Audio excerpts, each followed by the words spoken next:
দিতে দিতে আমি এগোতে লাগলাম। বাঁশবাগান থেকে সরু পথটা গিয়ে পড়ল আরো ধান ক্ষেতের আরো সরু একটা আলের উপর। আসল ভোগান্তি শুরু হলো এইবার। বৃষ্টির জলে তার এমন অবস্থা যে মাঝে মাঝে পা কাদায় আটকে গেলে গায়ের জোরে টেনে তুলতে হচ্ছে তাকে। আকাশ সম্পূর্ণ মেঘাচ্ছন্ন, ফলে চারিদিকের অন্ধকারটা যেন আরো নিবিড় হয়ে উঠেছে। সাথে টর্চ ছিল তাই রক্ষে। সেই স্টেশন থেকে অনবরত ব্যাং, ঝিঝির ডাক আর কিছু রাত পাখির আওয়াজে এবারে কানে তালা লাগাবার উপক্রম হয়েছে। ব্যতিক্রমী কোনো পরিস্থিতির মুখোমুখি হলে কেন যে বারবার মায়ের কথা মনে পড়ে তা জানি। হঠাৎ মনে হলো পেছনে যেন কারা আসছে। পেছন ঘুরে তাকিয়ে দেখলাম ৩-৪ জন লোক দল বেঁধে এদিকে এগিয়ে আসছে। যাক, ভালোই হয়েছে। এবার এদের কাছ থেকেই ঠিকানাটা ভালো করে জেনে নিতে হবে। আর এরা যদি ফুল তুলিতেই যায় তাহলে তো কথাই নেই। মনে মনে সেই আশা নিয়ে আমি উল্টো পথে কয়েক পা তাদের দিকে এগিয়ে গেলাম। এমন দুর্যোগের রাতে আমার মতন প্যান্ট শার্ট পরা একজন শহুরে মানুষকে এই অচপাড়া গায়ে দেখে ওনারা বেশ অবাক হয়েছেন বলেই মনে হলো। আমি তাদের উদ্দেশ্য করে প্রশ্ন করলাম, নমস্কার, আমি সৈকত হালদার, কলকাতা থেকে আসছি। এই ফুলতলি যাব। আমি রাস্তাঘাট কিছুই চিনি না, তার উপর এমন অন্ধকার। রাস্তাটা যদি একটু বলে দেন খুব উপকার হয়। আমার কথা শুনে প্রথমে ওনারা নিজেদের মধ্যেই এর ওর মুখ চাওয়াচাই করলেন। তারপর ওনাদের মধ্যে অপেক্ষাকৃত বয়স্ক একজন এগিয়ে এসে আমায় বললেন, ওরা কি ওদিকে যাবে না, আমার বাড়ি ফুলতুলিতে। আপনি বরং আমার সাথে আসেন। আমি এবং সেই বয়স্ক ভদ্রলোক ধানের আল পেরিয়ে একটা মাঠের পাশে কাদা প্যাচ প্যাচে রাস্তা দিয়ে হাঁটতে লাগলাম। বেশ বিরক্ত লাগছে আমার। এত জল কাদা সহ্য করার অভ্যেস কি আমাদের শহুরে মানুষদের থাকে? কি করে যে এখানে এতগুলো মাস কাটাবো তা কেবল ঈশ্বরই জানেন। আমি বলছিলাম চারিদিকে এত অন্ধকার, দূরে বাড়িগুলোতে কোনো আলো জ্বলছে না। আপনাদের এখানে আলোর ব্যবস্থা নেই নাকি? গ্রামে কারেন্ট আছে নিশ্চয়ই। লোকটি জড়ানো গলায় উত্তর দিলেন, আগে তা আছে, তবে ঝড়ে তা ছিঁড়ে গেছে। দেখুন কি হয়। 2-3 দিন আগে আসবে বলে তো মনে হচ্ছে না। তা আপনি ফুলতুলিতে কার বাড়িতে যাবেন? না না, আমি কারুর বাড়ি যাব না। আসলে আমি এখানে এসেছি চাকরি সূত্রে। ফুলতলিতে পাকা রাস্তা বানানো হবে, তারই দেখাশোনা করতে। হ্যাঁ, আমিও শুনেছি গ্রামের রাস্তাঘাট নাকি মেরামতি হবে। তা আপনার থাকা খাওয়ার ব্যবস্থা? শুনেছি ফুলতলিতে নাকি কোনো পুরনো হেলথ সেন্টার আছে, সেটাকেই পরিষ্কার পরিচ্ছন্ন করে আমার থাকার ব্যবস্থা করা হয়েছে। একটা কাজের লোকও রাখা হয়েছে সেখানে। আপনাদেরই গ্রামের কেউ হবে বোধহয়। বয়স্ক লোকটি আমার আগে আগে পথ দেখিয়ে যাচ্ছিলেন। হঠাৎ আমার কথা শুনে থমকে দাঁড়িয়ে একবার আমার দিকে ঘুরে তাকালেন। সেটা কি ঠিক তাকানো বলা যায় না, বলা ভালো আমাকে একবার আপাদ মস্তক মাপলেন, কিন্তু একটিও বাক্য ব্যয় না করে আবার এগোতে লাগলো। তারপর থেকে আর একটি কথাও বলেননি তিনি। এইভাবে বেশ কিছুটা পথ চলার পর দেখলাম রাস্তাটা দুদিকে ভাগ হয়ে গেছে। ভদ্রলোক এবার দাঁড়িয়ে হাতের ইশারা করে বললেন, এই ডান হাতের রাস্তা দিয়ে বেশ কিছুটা এগোলেই দেখবেন রাস্তাটা একটা মাঠে মিশেছে। সেটা পেরোলেই নদীর পাড়ে গিয়ে পড়বেন। একটা ঘাট আছে ওইখানে। সেখান থেকে যেই রাস্তাটা ভেতরে ঢুকে যাচ্ছে সেইটা ধরে একটু এগোলেই দেখবেন একটা বড় কদম গাছের পাশে একটা পাকা বাড়ি। বাড়িটি 2 তলা। ওটাই স্বাস্থ্য কেন্দ্র। ওই যে বলছেন হেলথ সেন্টার। আমি বাঁদিকে যাব। ধন্যবাদ, আপনি যে কি উপকার করলেন আমার। তাড়াতাড়ি পা চালিয়ে এগোন, মনে হচ্ছে বৃষ্টিটা আবার আসবে। মুখের কথা শেষ হতেই কোনো প্রত্যুত্তরের অপেক্ষা না করে ভদ্রলোক বাঁদিকে রাস্তা ধরে হনহন করে হাঁটা লাগালেন। আমি তার চলে যাওয়া পথের দিকে কিছুক্ষণ তাকিয়ে রইলাম। এই ভারী অদ্ভুত তো। এতটা এগিয়ে দিলেন, তারপর আবার এমন অকস্মাৎ বিদায় নিলেন। মানে বিদায় নিলেন না যদিও।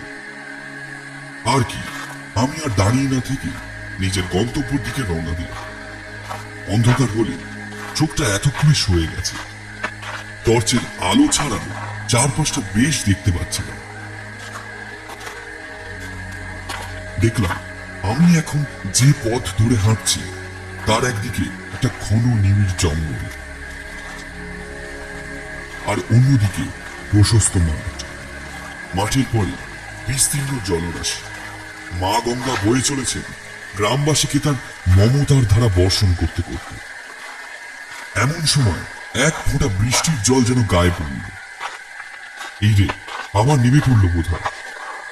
আমি দ্রুত পা চালাতে লাগলাম, কিন্তু তাতে বিশেষ কোনো সুবিধা হলো না। কিছুক্ষণের মধ্যেই ঝমঝমি আবার বৃষ্টি শুরু হলো। টর্চটা ব্যাগে ঢোকাতে ভুলে যাওয়ার খানিকক্ষণের মধ্যেই সেটা সারেন্ডার করে দিল। বিদ্যুতের ঝলকানিতে যতটুকু দেখা যায় তাতে বুঝলাম আর কয়েক পা এগোলেই মাঠের ধারে চারিদিকে বাঁশের খুঁটি পোতা একটা ঘরের ছাউনি মতো কিছু আছে। আমি প্রায় কিছুটা দৌড়ে সেটা তলায় গিয়ে ঢুকলাম। এই এক ঝাপটা বৃষ্টিতেই একেবারে কাক ভেজা হয়ে গেছে ততক্ষণ। পকেট থেকে রুমালটা বার করে মাথাটা ভালো করে মুছে নিলাম। ঠান্ডা লাগার ধাতটা আমার বরাবরই একটু বেশি। মনে পড়ল অনেকক্ষণ সিগারেট খাওয়া হয়নি। পকেট থেকে একটা সিগারেট বার করে ধরালাম। বৃষ্টির তীব্রতা এত বেশি যে ঘরের ছাউনির ফাঁক দিয়ে টপটপ করে বৃষ্টির জল ভেতরে পড়ছে। আমি আনমনা হয়ে তাকিয়ে রয়েছি সেই বিস্তীর্ণ জলরাশির দিকে। বৃষ্টির ফোঁটা যেন এক চঞ্চল তরুণী করে তুলেছে তাকে। কোন দুর্যোগপূর্ণ রাতের প্রকৃতি যে এতটা উপভোগ্য হতে পারে এই ধারণা আমার আগে ছিল না। আমার সারাদিনের ক্লান্তি, বিরক্তি সব যেন মা গঙ্গা তার বুক পেতে গ্রহণ করেছে। সমস্ত শরীর আর মন দিয়ে উপভোগ করছি এই বৃষ্টি স্নাত রাত্রিকে। এমন সময় কানের সামনে শুনতে পেলাম একটা ফিসফিসানি কণ্ঠস্বর। ভারী সুন্দর, তাই না? এমন নীরব নিস্তব্ধ পরিবেশে আচমকা একজন মানুষের গলার আওয়াজে আমি যেন নিজের অজান্তে ভীত সন্ত্রস্ত গলায় বলে উঠলাম, কে? আগে আমি নানগোপাল। ভয় পেলেন বুঝি? আমি থাকতে ভয় কিসে? আমি একটু ঠোক গিলে আমতা আমতা করে বললাম, ভয় ভয় পাবো কেন? একটু অন্যমনস্ক হয়ে পড়েছিলাম আর কি। আপনি বুঝি কখনো ভয় পান না? আচ্ছা, মুশকিল তো, খামোকা ভয় পেতে যাবো কেন? পান না বুঝি? কিন্তু সবাই যে পায়। তা যে পায় সে পায়, আমি পাইনি। তা না পেলেই ভালো। মনে মনে ভাবলাম, একে রামে রক্ষে নেই, তার উপর সুগ্রীব দোষ। এই ঝড় বৃষ্টির মধ্যে কখন গিয়ে পৌঁছাবো তা ঠিক নেই। তার মধ্যে কোথা থেকে এই পাগলের আবির্ভাব? গলার আওয়াজ শুনে মনে হয় ছুতোর মোটা কাঠের উপর করাত চালাচ্ছে, কিন্তু লোকটার মুখ এই অন্ধকারে ঠিক দেখা যাচ্ছে না। যার গলার স্বরের এই দশা, তার মুখ আর কত সুন্দর হবে। যাকে ওই মুখ না দেখাই ভালো। ততক্ষণে বাইরের বৃষ্টিটা ধরে এসেছে। আমি তড়িঘড়ি নিজের সুটকেসটা নিয়ে বেরিয়ে এলাম ছাউনির তলা থেকে। বৃষ্টিতে ভিজতে আর অসুবিধা নেই, কিন্তু এই লোকটাকে আর এক মুহূর্ত সহ্য করা যাচ্ছে না। বড্ড বেশি গায়ে পড়া স্বভাবের মনে হচ্ছে। ছাউনি থেকে বেরিয়েছি, লোকটা অমনি পেছন থেকে আবার বলল, একটু সাবধানে থাকলে ভালো হয় বাবু। ওই স্বাস্থ্য কেন্দ্রের নতুন চাকরটা হাত টানের স্বভাব আছে। এবার যেন আমি বেশ অবাকই হলাম। কি ব্যাপার? আমি যে হেলথ সেন্টারে যাব সে কথাই লোকটা জানলো কেমন করে? এতক্ষণ তার সাথে যে কথোপকথন হয়েছে তাতে তো আমি কোথায় যাচ্ছি, কেন যাচ্ছি সেসব কিছুই আলোচনা হয়নি। আমি ছাউনির দিকে ফিরে জিজ্ঞেস করলাম, আপনি জানলেন? এ কি, কোথায় গেল লোকটা? এইমাত্র তো এখানেই ছিল, এরই মধ্যে গেল কোথায়? ম্যাজিক জানে নাকি? ধুর, যত সব পাগলের দল। সেখান থেকে আরো মিনিট 15 হাঁটা পথ পেরিয়ে আমি শেষমেশ নির্ধারিত গন্তব্যে পৌঁছালাম। একটা প্রকাণ্ড কদম গাছের পাশে নিচু পাঁচিল দিয়ে ঘেরা দুতলা বিল্ডিং, সামনে এক চিলতে উঠোন। ছোট লোহার গেটটা খুলতেই দেখলাম ছোটখাটো চেহারার একটা অল্প বয়সী ছেলে উঠোনে পায়চারি করছে। আমাকে দেখা মাত্রই সে ব্যস্ত হয়ে আমার দিকে এগিয়ে এসে বলল, আপনি কলকাতা থেকে এসেছেন দাদা? আমি শিবু।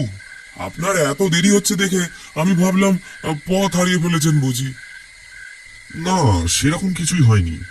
আসলে নতুন জায়গা তো, তার উপরেই ঝড় বৃষ্টি, তাই একটু দেরি হয়ে গেল।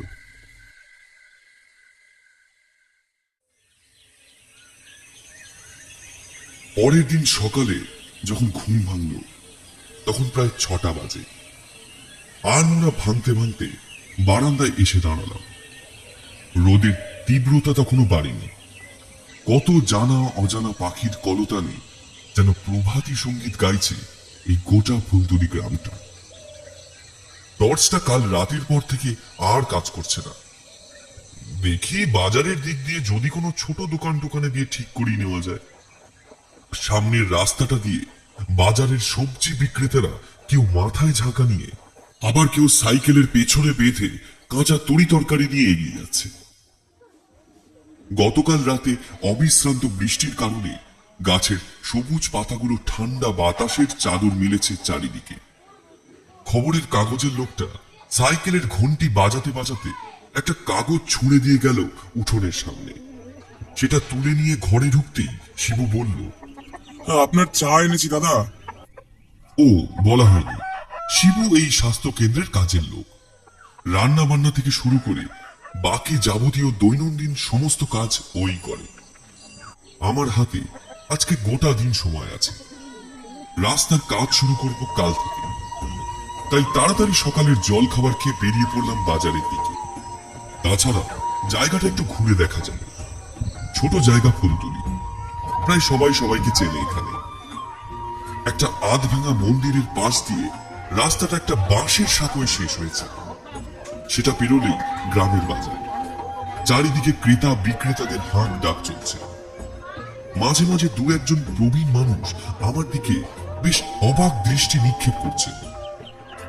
ছেলে ছোকরার দল পিঠে ব্যাগ আর মার্কা মারা সাদা নীল জামা কাপড় পরে স্কুলে যাচ্ছে। লোকজনকে একটু জিজ্ঞেস করতে তারা একটা খুঁটি দেখিয়ে দিল, যেখানে এই টুকিটাকি টিভি রেডিও সারায়। এই বাজারটা পেরোলে একটা প্রকাণ্ড বট গাছ, তার ঠিক আগে ছোট্ট ঘুমটিতে টর্চটা সারাতে গিয়ে আমি চারিদিকটা দেখতে লাগলাম। নিজের অজান্তেই একটা স্বস্তির নিঃশ্বাস বেরিয়ে গেল। আমার শরীর মন ঠান্ডা হয়ে গেল। না, এই জায়গায় থাকলে আয়ু বাড়বে বলেই মনে হচ্ছে। বট গাছটার নিচে বসার জন্য গোল করে বেদি করা আছে। সেখানেই বসে গ্রামের কিছু প্রবীণ লোক নিজেদের রোজ নামচা পাঠ করছে। পাশেই একটা ভ্যানে একজন মাটির জ্বালা পুজো এসব বিক্রি করছে। ফ্রিজের এই জল গ্রামে নেই, তাই প্রচন্ড গরমে মাটির পাত্রই ভরসা। আমি পাশে বেড়ার চায়ের দোকানটা থেকে একবার চা নিয়ে মুখে একটা সিগারেট ধরালাম। এমন সময় সেই প্রবীণের দল থেকে একজন একটা তেল চিটে গামছা নাড়িয়ে হাওয়া খেতে খেতে আমায় প্রশ্ন করলেন, এ গ্রামে নতুন বুঝি? তা কোথা থেকে আসা হয়েছে? আমি চায়ের ভাতটা ভাঙা ঝুড়িতে ফেলে এগিয়ে গিয়ে বললাম, হ্যাঁ, ঠিকই ধরেছেন, আমি সৈকত হালদার। গতকালই কলকাতা থেকে এসেছি এখানে। তা কার বাড়িতে ওঠা হয়েছে? না না, আমি এখানে বেড়াতে আসিনি। আপনাদের এখানে জোড়াদিঘি জায়গাটা কোথায়? ওই সেখান থেকেই একটা পাকা রাস্তা হবে স্টেশন পর্যন্ত, তারপর সেটা গ্রামে ঢুকবে।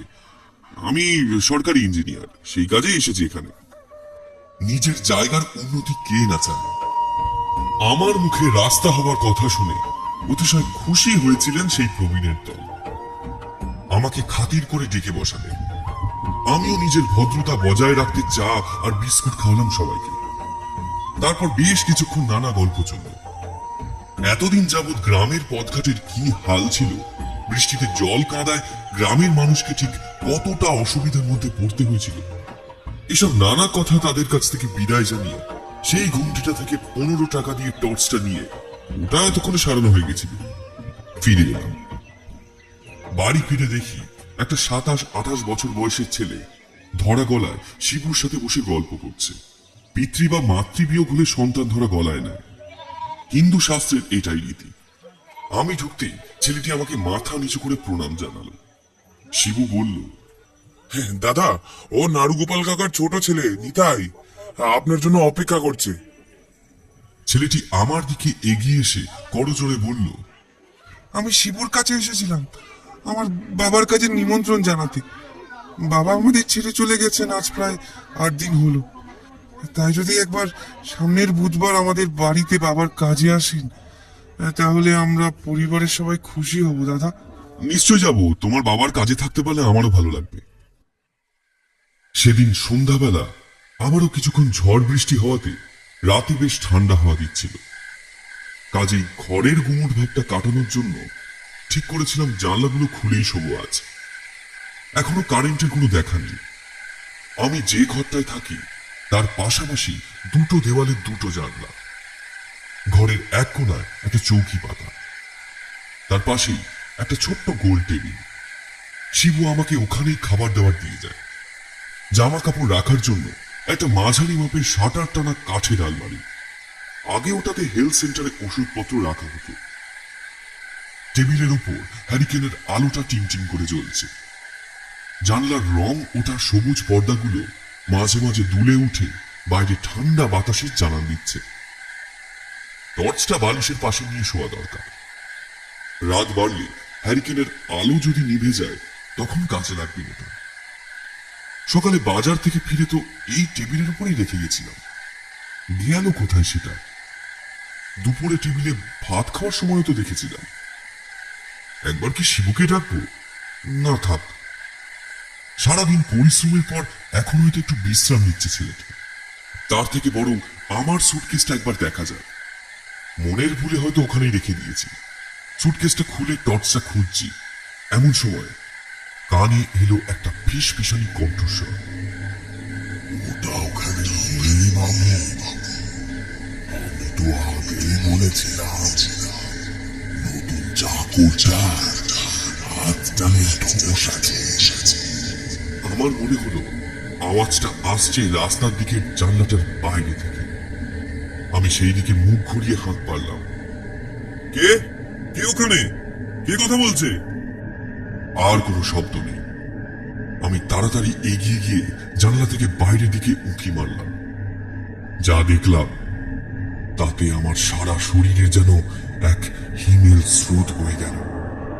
দেখলাম সামান্য ঝুঁকে পড়া একটা ছায়া মূর্তি রাস্তার পাশে সেই কদম গাছের নিচ দিয়ে এগিয়ে চলেছে গঙ্গার দিকে। আমি কোনো রকমে কাঁপতে কাঁপতে বিছানায় এসে বসলাম। পরক্ষণেই মনে হলো এই অবয়ব, এই কণ্ঠস্বর আমি আগে কোথাও শুনেছি, কিন্তু কোথায়? হ্যাঁ, মনে পড়েছে। কাল গঙ্গার পাড়ে সেই ছাউনির নিচে অবিকল এই কণ্ঠস্বর, এই অবয়বই তো দেখেছিলাম। শিবুর হাত টানের কথাটা তো কালকেই বলেছিল লোকটা। কি যেন নাম বলেছিল? হ্যাঁ, মনে পড়েছে, নাড়ু গোপাল। সে কি সকালে নিতাই ওর বাবার নামও নাড়ুগোপাল বলেছিল না? দুই নাড়ুগোপাল যদি একই ব্যক্তি হয় তাহলে কাল রাতে যে নাড়ুগোপালকে আমি দেখেছি আর আজ এই এখন যাকে দেখলাম তারা কি তাহলে বিদেহী কিছু? ভাবতে ভয় আমার গলা শুকিয়ে কাঠ হয়ে গেল। এতদিনের শহরে আধুনিক সভ্যতা, বিজ্ঞান সবকিছু যেন যুক্তিহীন হয়ে যাচ্ছে কোনো এক অকল্পনীয় শক্তির কাছে। আমি জানলাগুলো লাগিয়ে হ্যারিকেনের আলোটা সামান্য বাড়িয়ে দিয়ে বালিশে মাথা রাখলাম। নিজের অজান্তেই বারবার চোখ চলে যাচ্ছিল জানলাটার দিকে। আবার কি কেউ এসে দাঁড়ালো জানলায়? এখনই কি টোকা পড়বে সেখানে? শোনা যাবে সেই ফ্যাস ফ্যাসে কণ্ঠস্বর? আমি পাশ ফিরে জানলার দিক থেকে শুনলাম, কিন্তু সেই চিন্তা গেল না। এইসব নানা কথা ভাবতে ভাবতে কখন যে আমি ঘুমিয়ে পড়েছি তা আমার জানা নেই। পরের দিনটা আমার একটু অন্যরকম কাটার কথা। আজ থেকে শুরু হবে রাস্তা তৈরির কাজ। স্থানীয় প্রশাসনের সাহায্যে 100 দিনের কাজে নথিভুক্ত কিছু মানুষের নামে একটা লিস্ট বানানো হয়ে গেছে ইতিমধ্যেই। তাছাড়াও প্রচুর মানুষ কিছু উপরি রোজগারের আশায় এই কাজে নাম লিখিয়েছে। এখানকার মানুষের সরলতা এই 2 দিনেই যেন আমার মনে অনেকখানি জায়গা করে নিয়েছে। সারাদিন অক্লান্ত পরিশ্রম হলেও সন্ধ্যাবেলা রিক্সা বা ভ্যানে না ফিরে পায়ে হেঁটে গ্রাম্য প্রকৃতি উপভোগ করতে করতে ফিরতেই যেন বেশি ভালো লাগে আমার। বাজারের কাছে আসতেই সেই প্রবীণের দল হাঁক পারল। ও সৈকত বাবু, যাচ্ছেন কোথায়? এদিকে আসুন। আমি পাশে চায়ের দোকানে সবার জন্য চায়ের কথা বলে এগিয়ে গেলাম। বললাম, কিছু বলবেন? বলি, কাল রাতের খবর কিছু শুনেছেন? কাল রাতের খবর? কই না তো, তেমন কিছু তো শুনিনি। কেন বলুন তো? আরে মশাই, কাল রাতে হাওড়া থেকে লাস্ট ট্রেন ধরে মাধব, মানে আমাদেরই এই গ্রামের ছেলে, ফিরছিল কলকাতা থেকে দোকানের মালপত্র নিয়ে। গ্রামে ফেরার পথে ওই যে বড় রাস্তা থেকে যেখানে বাগুইদের বাঁশবাগানে ঢুকে যায়, ওইখানে নাকি কেউ, মানে কিছু একটা ওর পিছু নেয়। তবে স্পষ্ট পায়ের শব্দ শুনতে পেয়ে পিছনে ঘুরে তাকে কাউকেই দেখতে পায় না সে। প্রথমটা ভেবেছিল হয়তো মনের ভুল, কিন্তু বেশ কয়েকবার এরকম একইভাবে পায়ের শব্দ শুনতে থাকার পর মাধব বেশ ভয় পেয়ে যায়। এইভাবেই চলতে চলতে যখন সে বাঁধাঘাটের কাছে এসে পড়েছে, তখন একবার তার মনে হয় পায়ের শব্দটা যেন খুব কাছে এসে পড়েছে। মালপত্র ফেলে সে প্রায় ওইখান থেকে ছুটতে ছুটতে সোজা বাড়িতে এসে ঢোকে।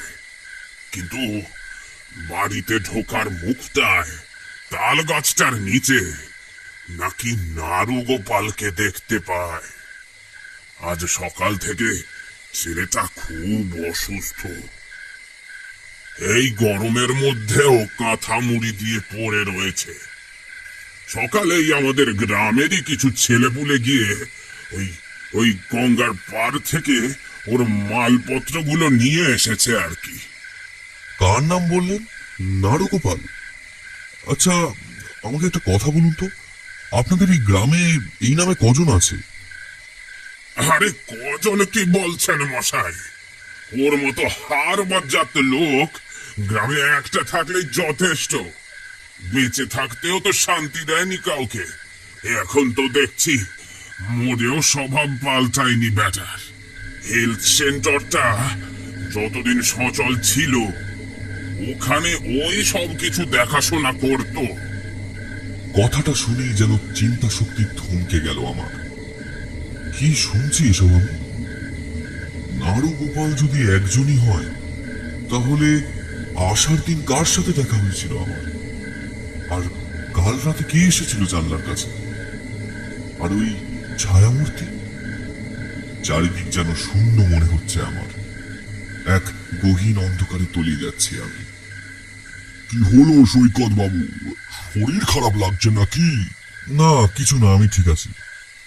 বাড়ি ফেরার ওই সামান্য পথটা যেন সেদিন অনেকখানি মনে হচ্ছিল। মাত্র 3 দিন হলো এখানে এসেছি। কাজ শেষ হতে প্রায় 7-8 মাস। এই আতঙ্ক নিয়ে এতগুলো দিন থাকবো কি করে এখানে, সেই চিন্তাই যেন মনে অনবরত ঘুরপাক খাচ্ছে। সেদিন রাত 9টা নাগাদ কারেন্ট চলে এসেছিল। খানিকটা যেন স্বস্তির নিঃশ্বাস ফেললাম। চারিদিকে আলোর ব্যবস্থা থাকলেও ভয়টাও যেন তুলনামূলকভাবে কম গ্রাস করে। রাতে খাওয়া দাওয়া সেরে যখন বিছানায় উঠলাম, তখন প্রায় 10:30 বাজে। আমার টর্চটা কিন্তু এখনো পাওয়া যায়নি। আমার পাশের ঘরটাই শিবুর। মাঝে একটা দরজা থাকলেও সেটা বন্ধই থাকে। ঘরের পাখাটা ক্যাচ ক্যাচ শব্দ করে খুব ধীরে ধীরে পাক খাচ্ছে। জানলা দুটো কিন্তু আজ বন্ধ করতে ভুলিনি। প্রথমে অসুবিধা হলেও কিছুক্ষণের মধ্যেই ঘরের অন্ধকারে চোখ দুটো যেন শুয়ে গেছিল। খুব বাড়ির কথা মনে পড়ছে। মায়ের হাঁটুর ব্যথাটা কেমন আছে কে জানে। এক মনে এসব কথা ভেবেই চলেছি, হঠাৎ মনে হলো আমার আর শিবুর ঘরের মাঝে দরজার তলার ফাঁকটুকু দিয়ে একটা ক্ষীণ আলো তেরছা ভাবে এসে পড়েছে আমার ঘরের মেঝেতে। আলোটা একবার জ্বলছে, আবার নিভে যাচ্ছে। কি ব্যাপার? শিবু কি তাহলে এখনো ঘুমায়নি? কোনো কাজ করছে ছেলেটা? একবার দেখে আসি তো। সারাদিন খাটাখাটনির পর ও রাত জেগে শরীরটা না খারাপ করে বসে। বিছানা থেকে নেমে সুইচ বোর্ডের দিকে গেলাম আলোটা জ্বালবো বলে। এ কি, আলোটা জ্বলছে না কেন? আবার লোডশেডিং হলো নাকি? কি মুশকিল, এই অন্ধকারে তো তেমন ভাবে কিছুই দেখা যাচ্ছে না। হঠাৎ মনে পড়ল আমার প্যান্টের পকেটে দেশলাই আছে। কোনো ক্রমে হাতরে সেটা খুঁজে নিয়ে একটা কাঠি জ্বালালাম। দরজা খুলে বেরিয়ে এলাম ঘর থেকে। এ কি, রাস্তার লাইট পোস্টের আলোটা তো দিব্যি জ্বলছে, তার মানে তো লোডশেডিং হয়নি। তো ঘরের লাইটটা জ্বলল না কেন? যদিও ল্যাম্প পোস্টের আলোর যা ছিরি সেটা আমার উঠোনের গেট পর্যন্ত আসতেই শেষ হয়ে যায়। দেখলাম শিবুর ঘরের বারান্দার দিকে জানলাটা খোলা। সেটা দিয়েই উকি মারতে ঘরের ভিতরে যা দেখলাম তা দেখার পর আমি কি করে জীবিত রইলাম সেটা ভাবতেও আমার অবাক লাগে। আমি দেখলাম আমার হারিয়ে যাওয়া টর্চটা জ্বলছে ঘরের ভিতরে। সেটা একবার জ্বলছে আবার নিভে যাচ্ছে, যেন অন্ধকার আর আলোর লুকোচুরি খেলা চলছে ঘরের ভিতরে। কিন্তু শিবু, শিবু কোথায়? বিছানায় তো নেই। ওটা উপর হয়ে কে পড়ে আছে মেঝেতে? তবে ওটাই কি শিবু? আমি ঘরের দরজায় ধাক্কা দিতে যাব, এমন সময় মনে হলো ঠিক ছায়ার মতন কিছু যেন একটা তড়িৎ বেগে সরে গেল আমার পেছন থেকে। আমি ক্ষীণ আর্তনাদ মেশানো গলায় অস্ফুটে বললাম, কে? কে ওখানে? চারিদিক নিস্তব্ধ, শুধু রাতের নির্জনতার একঘেয়ে কুমোর চাপার শব্দ ছাড়া আর কোনো শব্দ পাওয়া গেল না। ঘরে তখনও টর্চটা একইভাবে জ্বলছে। বারান্দা থেকে এবার আমার চোখ গিয়ে পড়ল সামনের উঠোনে। আমি স্পষ্ট দেখলাম সর্বাঙ্গ কালো কাপড়ে ঢাকা একটা ছায়া মূর্তি উঠোন বেরিয়ে এগিয়ে যাচ্ছে রাস্তার দিকে, ঠিক যেমন সেদিন ওই জানলায় দেখেছিলাম। বাড়িতে ঢোকার ছোট লোহার গেটটা ভেদ করে রাস্তায় গিয়ে উঠল সেই ছায়া মূর্তি। আমি যেন হতবুদ্ধির মতন তাকিয়ে রয়েছি সেই দিকে। ভয় কি মানুষকে এতটাই জড়বড়তে পরিণত করে যে সেই ভয় থেকে পালাবার বোধটুকু লোক পেয়ে যায়? কি জানি, হয়তো তাই। গেট পেরিয়ে রাস্তায় ওঠার আগে মূর্তিটা একবার ফিরে তাকালো আমার দিকে। মুখের অর্ধেকটা কালো চাদরে ঢাকা, বাকি অর্ধেক অংশ বেরিয়ে আছে একটা মণিবিহীন সাদা চোখ। আবার সেই পরিচিত ঘ্যাস ঘ্যাসে গলায় বলল, রাতে টর্চ নিয়ে শোয়া ভালো, কিন্তু অন্ধকার ভালো নয়।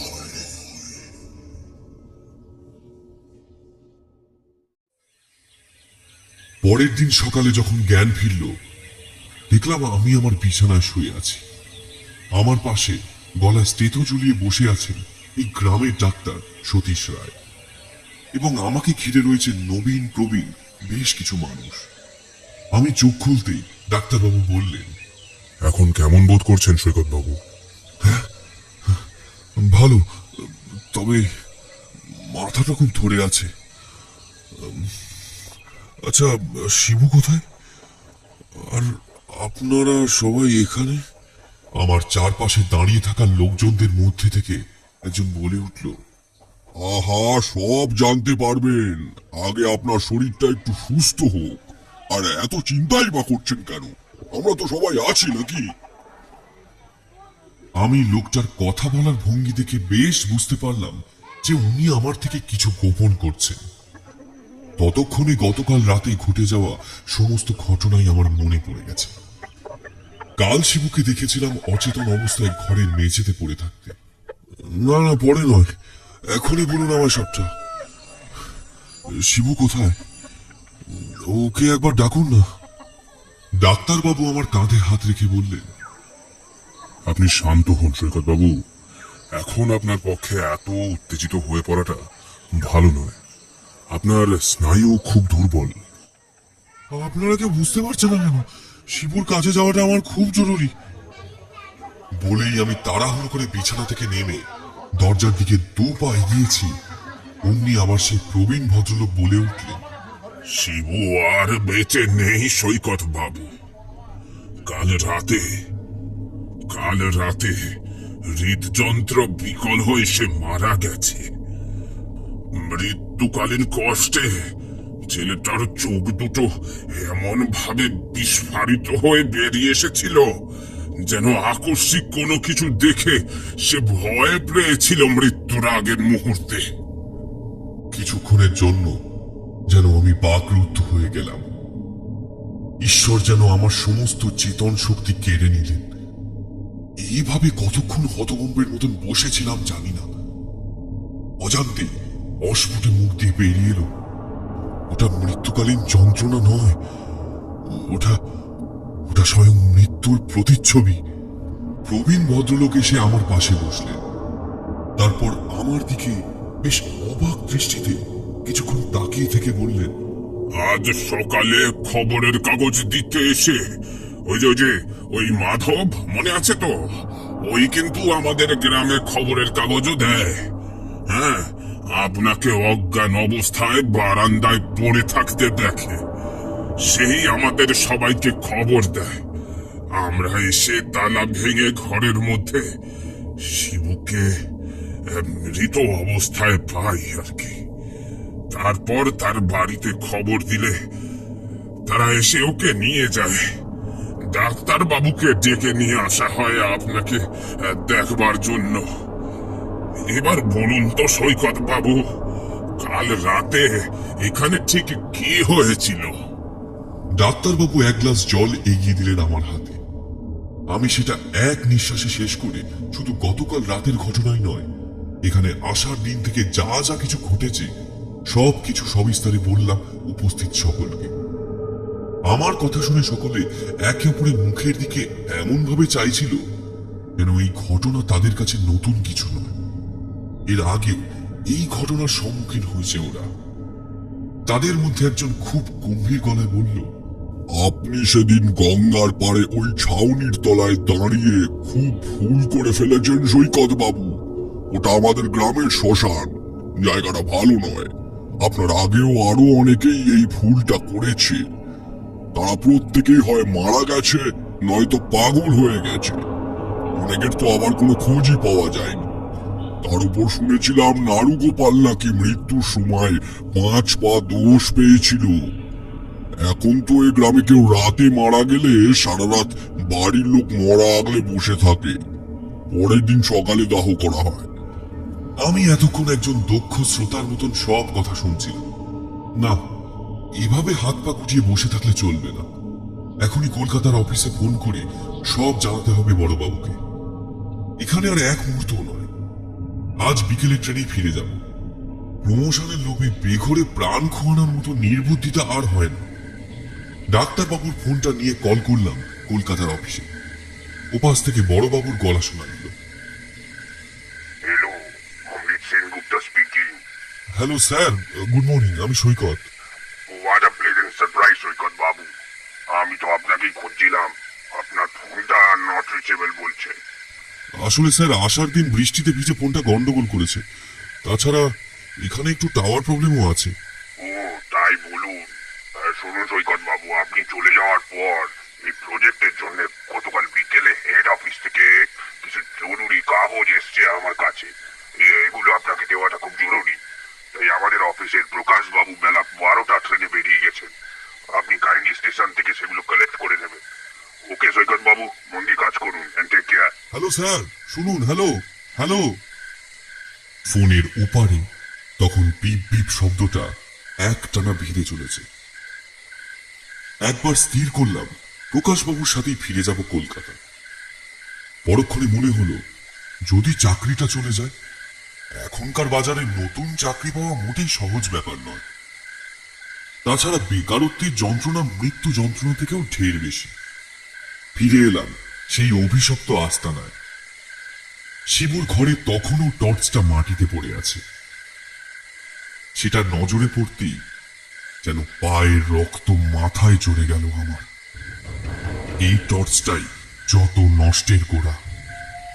সেটাকে মাটি থেকে তুলে দেওয়ালে ছুঁড়ে মারতে যাব, এমন সময় মনে পড়ল সেই অপ্রতিহত দুর্ভেদ্য সাবধান বাণী, অন্ধকার ভালো নয়।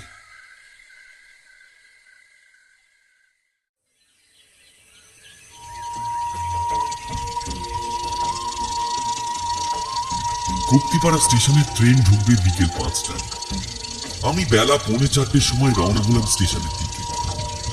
বাইরের প্রকৃতি তখনও সূর্যের করাল গ্রাস থেকে মুক্তি পায়নি।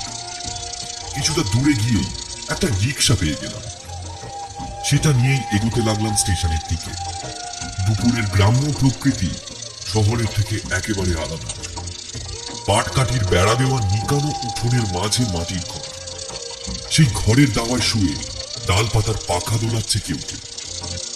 মেয়ে বউয়ের দল দুপুরের এঁটো বাসন ধুয়ে ফিরছে পুকুর থেকে। বেড়ার বাইরে ফেলা উচ্ছিষ্ট ভাতের শেষ অংশটুকু চেটে পরিষ্কার করছে রাস্তার কুকুর। গোয়ালে বাঁধা গরুগুলো অলসভাবে ডেকে উঠছে।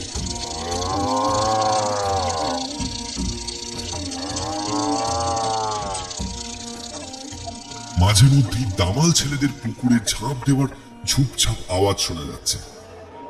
দেখতে দেখতে রিক্সা পৌঁছে গেল স্টেশনে। সেখানে গিয়ে শুনলাম রাস্তায় তার ছিঁড়ে যাওয়ার কারণে ট্রেন নির্দিষ্ট সময় থেকে 1.5 ঘন্টা পরে ঢুকবে, মানে প্রায় 6:30।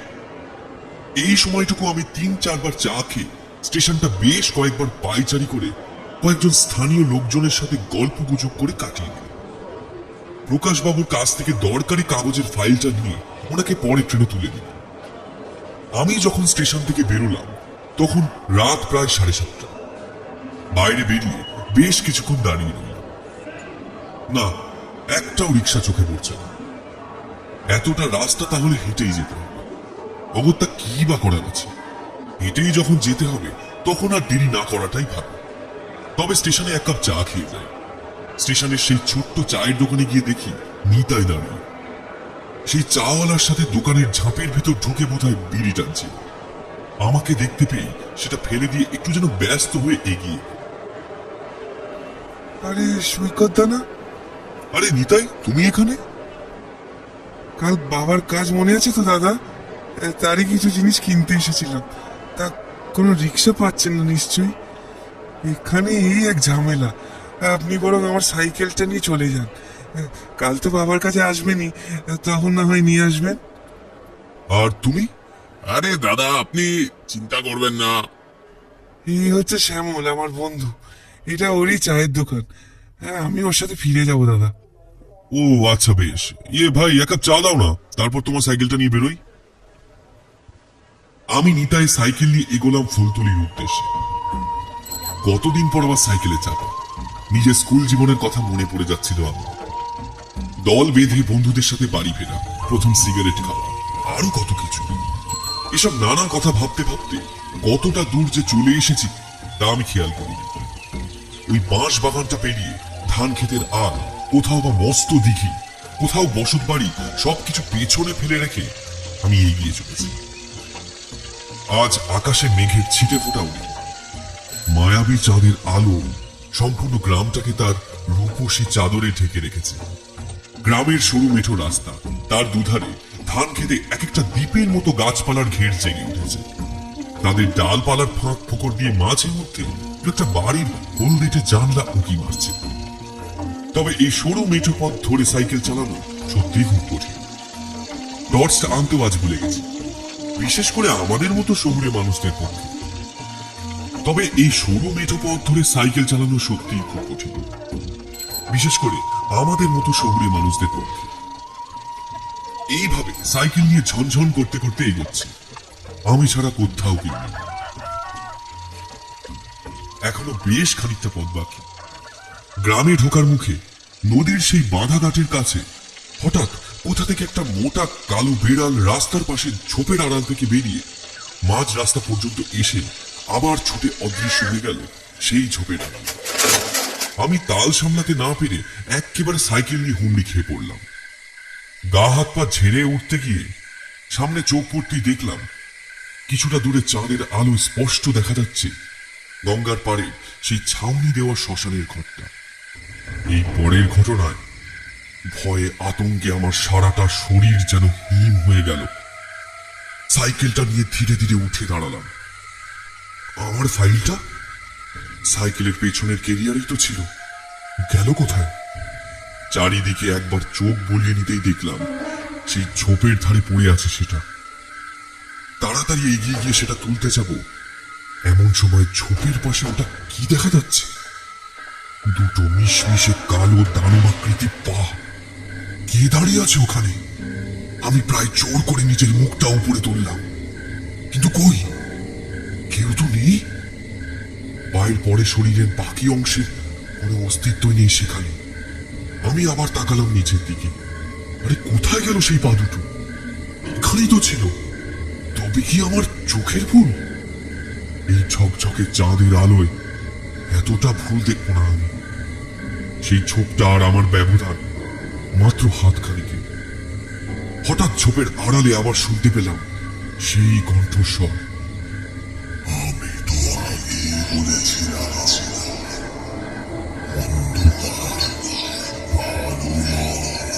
সাথে সাথে আমাকে যেন কেউ ছিটকে ফেলে দিল কয়েক হাত দূরে। আমি রাস্তার বিপরীতে একটা গাছের গোড়ায় ছিটকে গিয়ে পড়ে গেলাম। আমার কানে ভেসে এলো এক খ্যানখ্যানে পৈশাচিক হাসি। সেই হাসির শব্দকে অনুসরণ করে উপরের দিকে তাকিয়ে দেখি আমার মাথার উপরে ঝুঁকে পড়া মরা বেল গাছটার ডালে কাপড় শুকাতে দেওয়ার মতন করে ঝুলছে একটা অত্যন্ত কুৎসিত ছায়ামূর্তি। আমি ভয়ে শিউরে উঠলাম। নিজেকে সামলে রাখতে না পেরে আমি চিৎকার করতে গেলাম, কিন্তু এক রাশ হাওয়া আর গোঙানির আওয়াজ ছাড়া আমার মুখ দিয়ে আর কিছুই বেরোলো না। ছায়া মূর্তিটা ততক্ষণে ধীরে ধীরে গাছের মোটা ডাল বেয়ে নিচে নামতে শুরু করেছে। আমি হতভম্বের মতন তাকিয়ে থাকলাম। নিজের শরীরটা যেন জমে পাথর হয়ে গেছে। আসন্ন মৃত্যুর মুখে কি মানুষের ঈশ্বর চিন্তা লোপ পায়? আমি শেষবারের মতো নিজের সবটুকু শক্তিকে একত্রিত করে অতি কষ্টে উঠে দাঁড়ালাম আর ছুটতে শুরু করলাম বাড়ির উদ্দেশ্যে।